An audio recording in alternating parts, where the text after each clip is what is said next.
Hey, my name's Ian Westerman. I'm the head pro at EssentialTennis.com, where it's my mission to bring passionate instruction to passionate tennis players just like you. And in today's video, we're going to talk about how to do away with having the shanks. When you go through a period of just mishitting shot after shot after shot, and first of all, don't feel badly if that's happening to you, because it's incredibly common in my experience. And a lot of times it's just with a certain shot. Maybe it's your forehand volley or your backhand ground stroke. And you just kind of fall into a pattern or period of time where it seems like you're just mishitting, every other shot, or maybe every shot is just hitting off the frame and you're not sure how to fix it.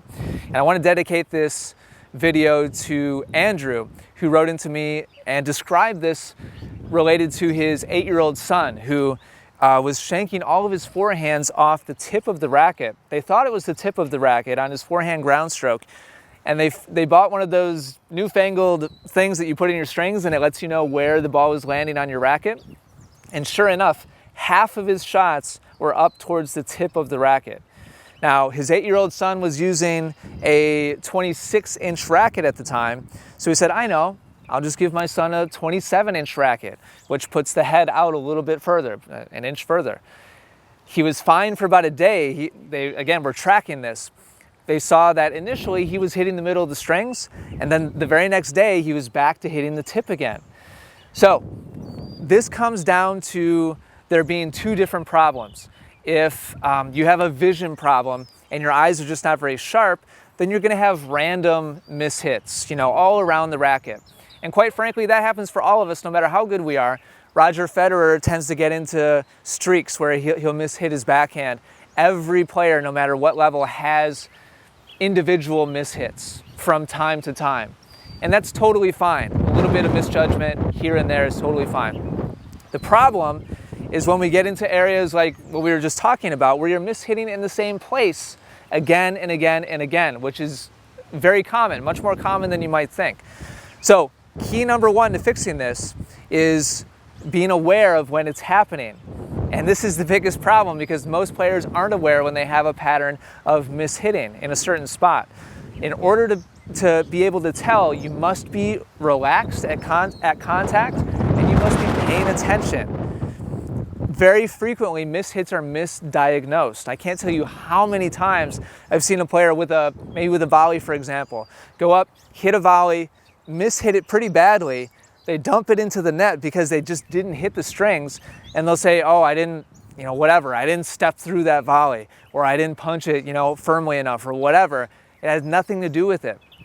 You must be paying attention to the quality of your contact. And when you do mishit a ball, the racket should turn and twist in your hand because you didn't hit the middle of the racket. It's not going to help you by squeezing tighter on the next one. I've done a whole video on that. I won't get into it right now. We'll link to that video down below. Squeezing tighter doesn't fix the problem. The problem is you must hit the middle of the racket if you want to hit a great shot. So once you have identified where the ball is hitting on your racket, in my experience, by far the best thing to do is ask my student or the person I'm working with to make the opposite mistake.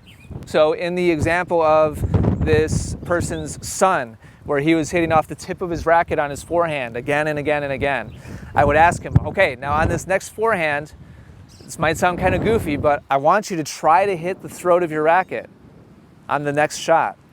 And almost, I swear, 100% of the time, almost 100% of the time that I have done this with a student, I'll say, okay, seriously, I want you to, for real, try to hit the throat of the racket on this next forehand. I'll feed them the ball. They'll say, okay, I got it. They make the swing, and they hit dead in the center of the racket. It almost always happens. And this is just because their judgment is off. They see the ball coming in. This person's son, sees the ball coming in, says, okay, there's the ball, I'm lined up, makes the swing, and there's just a disconnect. There's a little bit of misjudgment between where he thinks the middle of his racket is in relationship to the ball and where it is in reality. And so I don't care if you give him a 27-inch racket or a 50-inch racket, he'll continue to hit off the tip of the racket because he's misjudging a little bit where he thinks the ball is, where he thinks his hand is lining up the middle of the racket. So again, key number one here, pay close enough attention that you notice these patterns, and you probably have a couple that you're not aware of. Then key number 2, once you realize what the pattern is, purposefully kind of throw yourself off a little bit by going for the opposite mistake.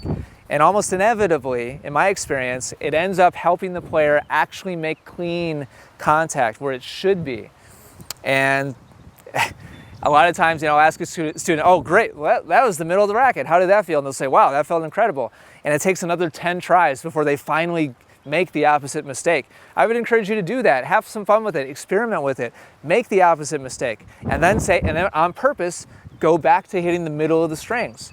This is just all about building your awareness and building the quality of your judgment so that when you hit X, Y, or Z shot, you're able to reliably line the racket up with the ball and make clean contact. This all probably seems like a little bit of common sense, but from my perspective as a teacher who's studied, amateur tennis players for tens of thousands of hours now, I can tell you that it's unbelievably common, and it's something that you probably don't know is happening. Hopefully you can put these things into action, and it can really help you hit a cleaner shot, especially when you start maybe getting into a frustrating cycle where you're mishitting a lot of a particular shot. So have some fun with this, give it a shot. Hope it's helpful. If you have any comments or questions, leave those down below. We'd love to hear from you. Please do me a favor and click like if you enjoyed this video, and also subscribe to the Essential Tennis YouTube channel so you don't miss out on future lessons. Thank you for watching, take care, and good luck with your tennis.